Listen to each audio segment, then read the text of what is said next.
Hey guys, welcome back. We're working on a Briggs and Stratton Industrial Commercial Platinum 16 horsepower overhead valve.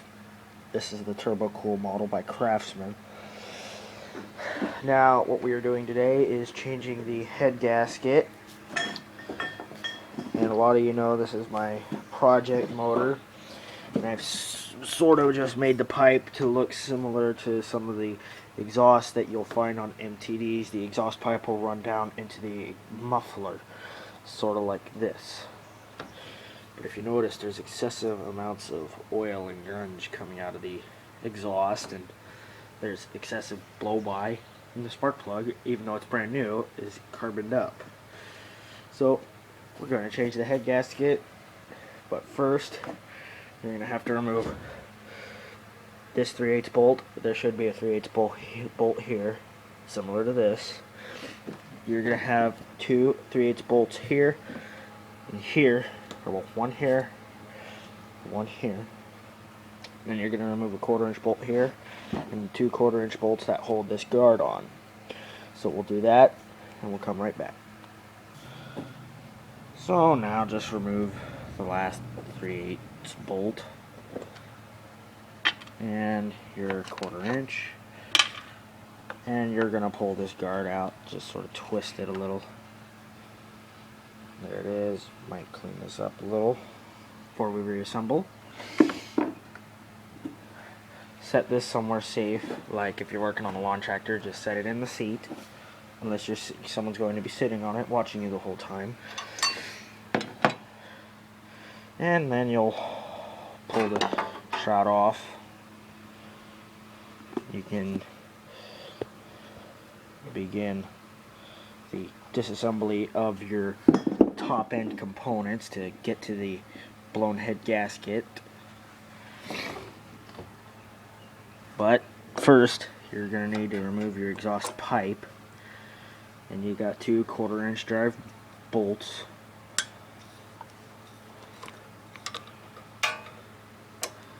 Most of the time they're Torx, but these are 1/4 inch. And so they'll just come out one by one. Make sure you put these somewhere safe. I usually put them all in the same container. That way I don't have multiple containers running around. And you'll want to be careful, there's a gasket in between. And just like that, we have it all. You got the pipe and the gasket. Notice all the excess oil. That's just a lot of dripping. So I'm going to get this taken care of, and we're going to get to removing the head. So now you're going to just take a 3/8 ratchet and remove the 4 bolts that hold your valve cover on, like so. I usually loosen them in a cross pattern, that way it comes off evenly.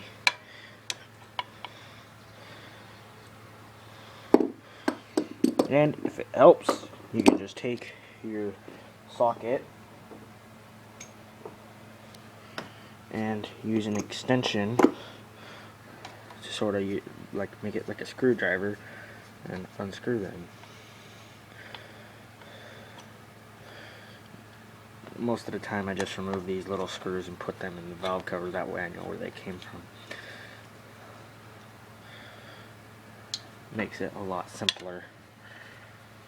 And I'm noticing already that the cover is stuck to the head. There may be some silicone. Oh, got loose. So just hold it while you remove the final screw or bolt.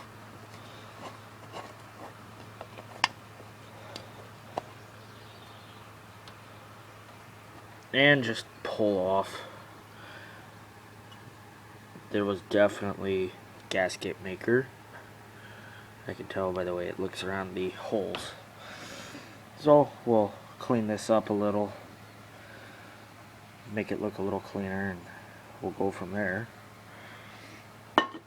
So for now we'll just take our 4 bolts and put them right in there. Now, we won't have to do any valve adjustments until later. A lot of people worry about valve adjustments. There's a lot of goop in there and it smells burned. But one thing you do want to notice is the rocker arms. Let me just grab the light real quick, because there is light differences, or there is differences in your push rods. Notice the one on the bottom is a lot lighter than the one on the top. The one on the bottom is made from an aluminum, and the one on the top is steel. Don't mix those up.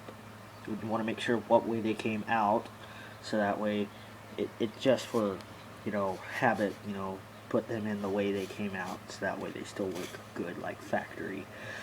That way they don't have to re-wear in and have to be readjusted. So we'll get started on removing the head. It's 1/2-inch bolts.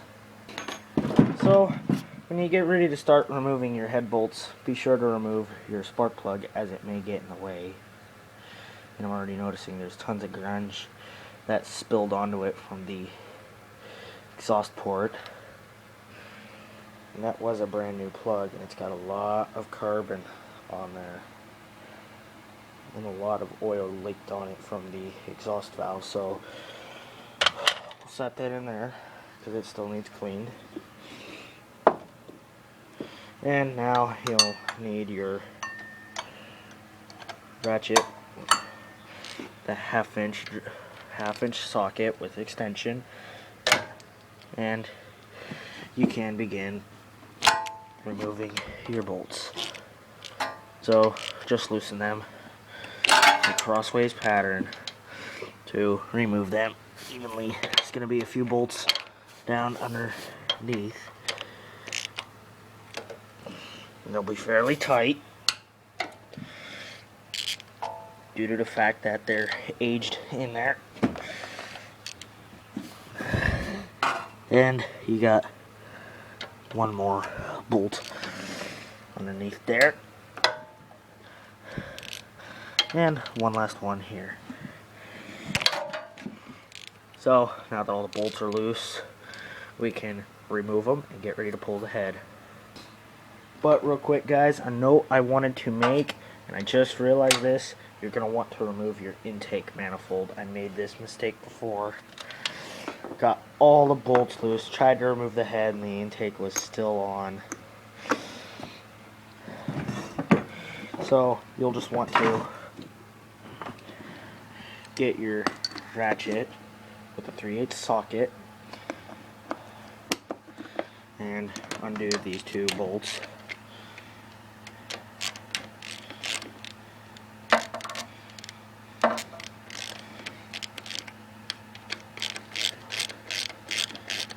We're going to remove this and then we'll be back. So now that the intake is loose, you can just drop it down. Don't worry about if you mess up the governor. You can always readjust. I have a video on how to do that. If you guys need questions, I can give you a listing on how to do it. So we're just going to continue removing the bolts just by unscrewing them. They may be a bit stiff, but once they start moving, they'll break loose all the way, and it should be fairly easy. I've also heard a lot of people ask me, what are the chances of cracking the head on one of these? Well, one of the first few things you want to look for to see if your head is cracked is how brown the inside is. Aluminum gets a brownish color when it gets hot, up until it melts. But it sort of browns a little bit from the burning oil. It'll brown up real bad, but I don't see a whole lot of brown in this engine. Yeah, so mind the dropping of tools. We're just gonna continue removing the rest of these bolts, and I remove the air cleaner to make it easier. and to sort of just lighten it up a little bit so that way we're not putting as big of a strain on any of these linkages or lines, because I did add a custom fuel pump onto this engine because the tank goes too low and it'll leave about a half a gallon of gas in there, maybe a quart. So we're going to remove these bolts and then we'll come back as we pull the head off. So now you're just going to remove the last bolt, get the coil wire out of the way, and just give it a tug. The push rod's just dropped a little.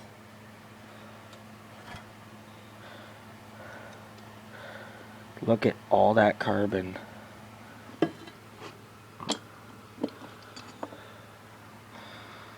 I'm going to leave this push rod in because we're going to inspect the gasket. If you look right in here, I can see maybe a bit of burning. But what I'm going to do real quick is pull off the gasket. Sometimes they really want to stick. And so you just have to pry it off. And if you look there, you can see where the gasket failed right between the cylinder and the galley. That's mainly because of there's not a whole lot of pressure there. On the newer gasket, it appears they may have upgraded a little just to save time and money and cost, because I think Briggs is actually starting to think about it a little.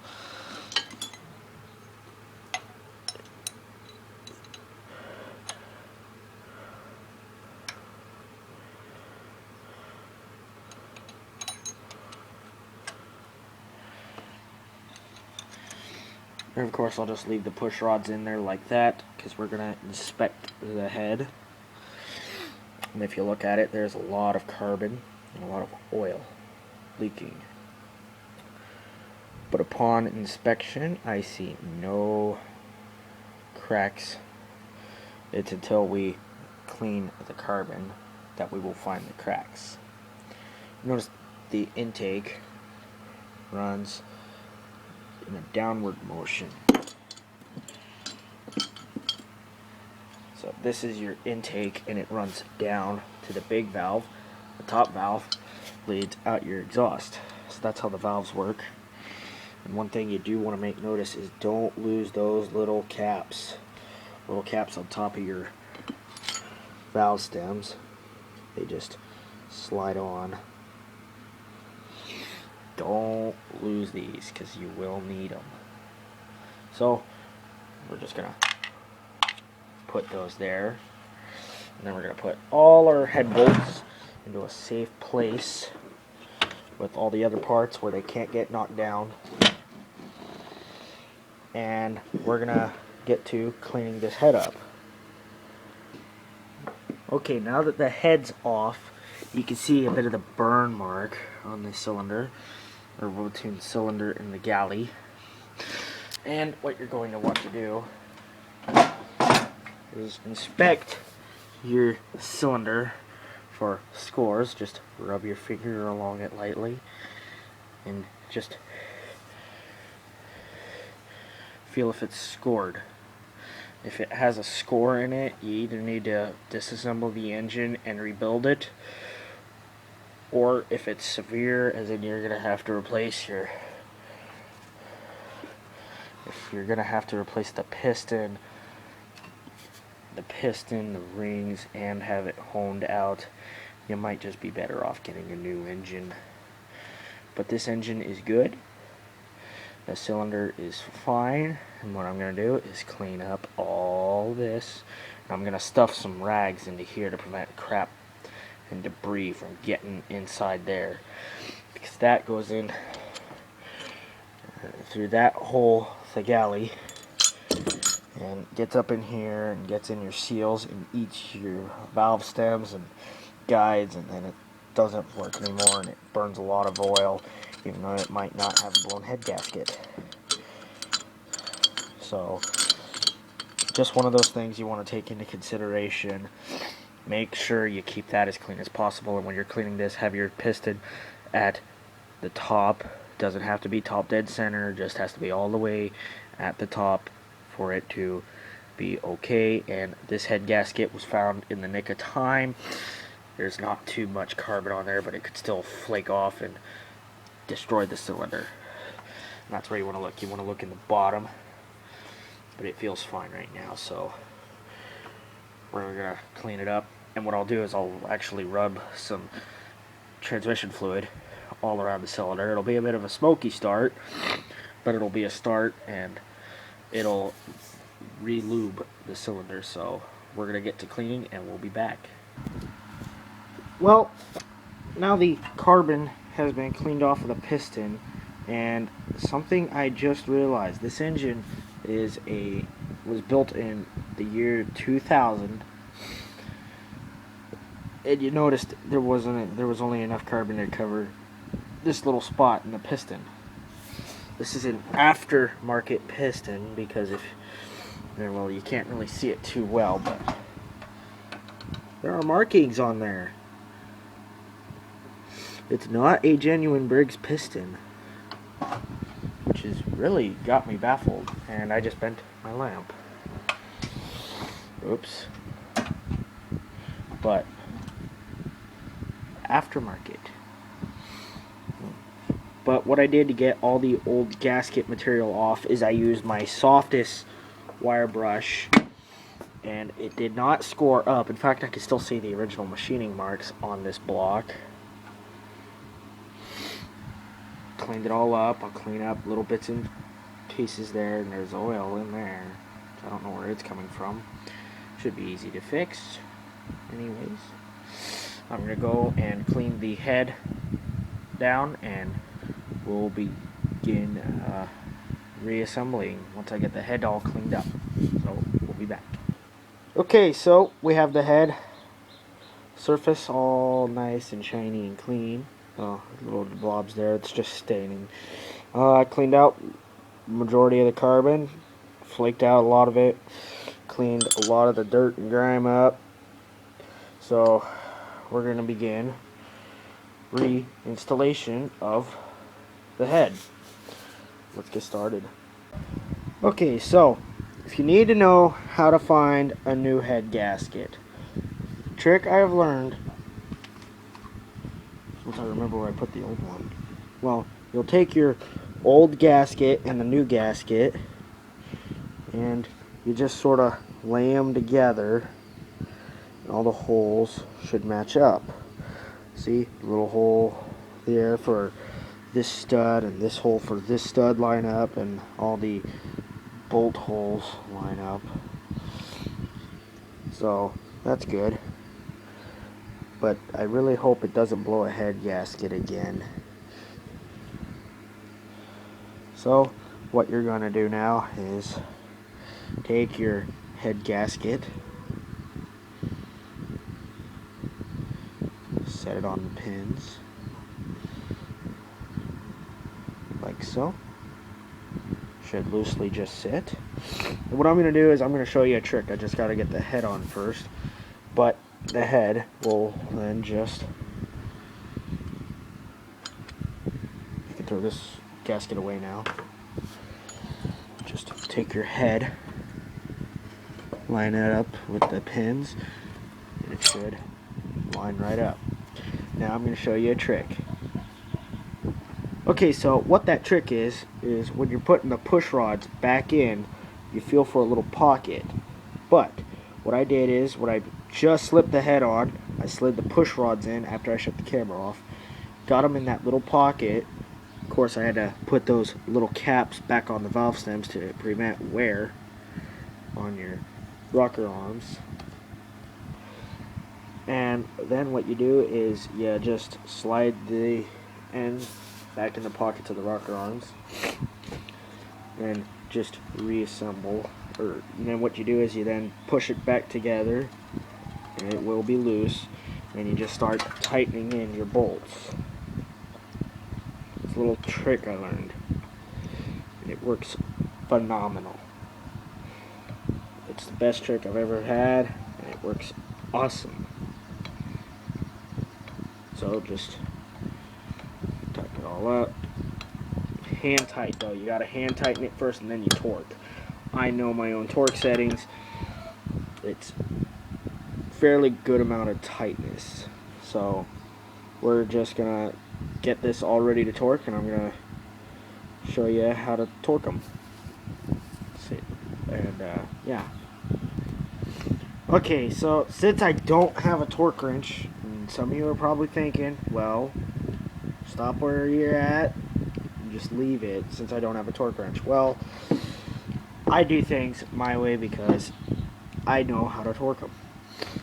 I've done this to multiple engines, but what I do is snug,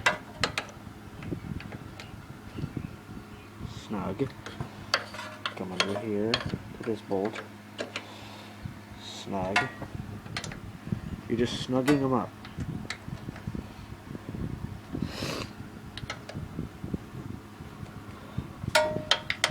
Just like so.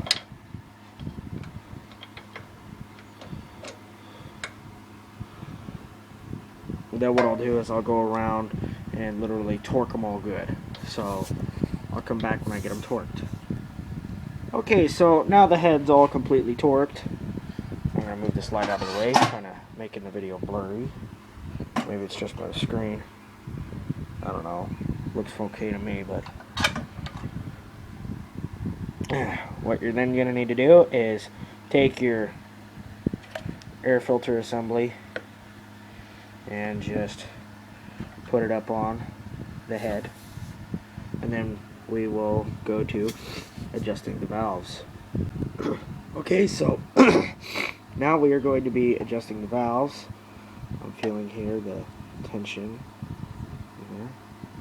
And what I'm going to do first is do a few revolutions of the flywheel and make sure that everything works. So it's exhaust right now. We got intake, compression, and of course the magnets just cross that fired.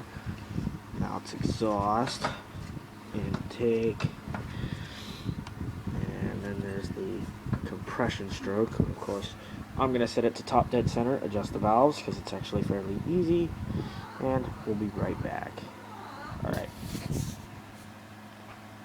And now you're going to need to reinstall your rocker, or well, your valve rocker cover assembly with your valve cover. But first you'll want to wipe it all off, and you can use form a gasket. These mostly do come with gaskets. I know on the older ones, the newer ones may not. And make sure you clean all the oil off of your cylinder head. So I'll get back to you when it's on. Alright, now what I'm going to do is jump the starter and get some oil circulating. Get some oil up in here in the valve area and around the piston rings to make sure that it's going to start up fairly easily. So what I'll do is just jump it over. I felt a good amount of air coming out. I'm in fact feeling enough air that it's hitting my pants and I could actually feel it hitting my pants.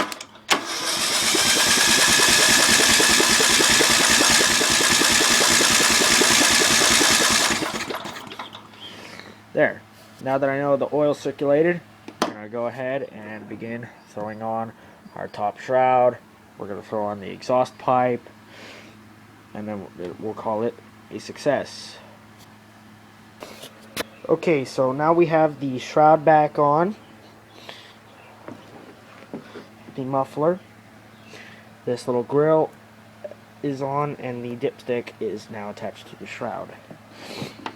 When attaching the muffler pipe, because really it'd be a pipe that would come down into a muffler, or however it's set up on your machine.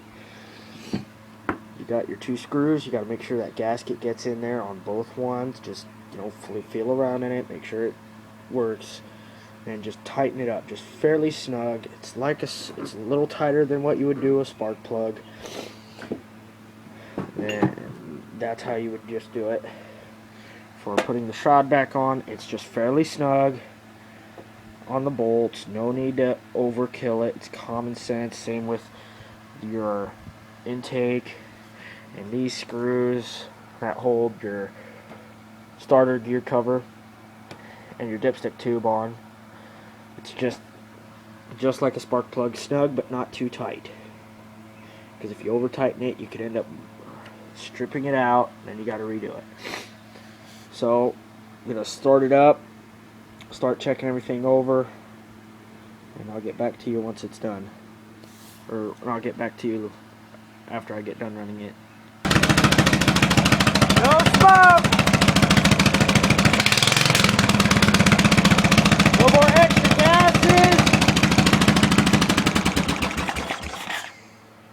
Maybe a little bit of blowback. I may have to readjust the valves, but other than the fact that it's burning the oil out of the exhaust, there's no smoke at all. The engine actually appears to run a lot better. I'm not noticing any PCV gases coming out. What I am going to do is put some oil treatment in.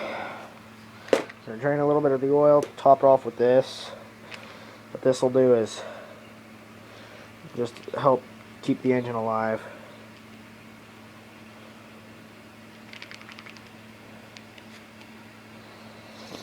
So yeah, it runs.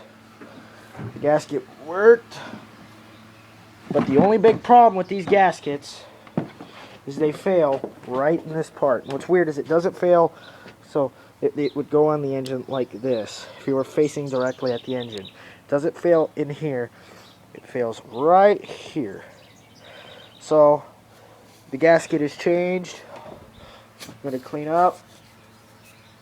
Have a great day.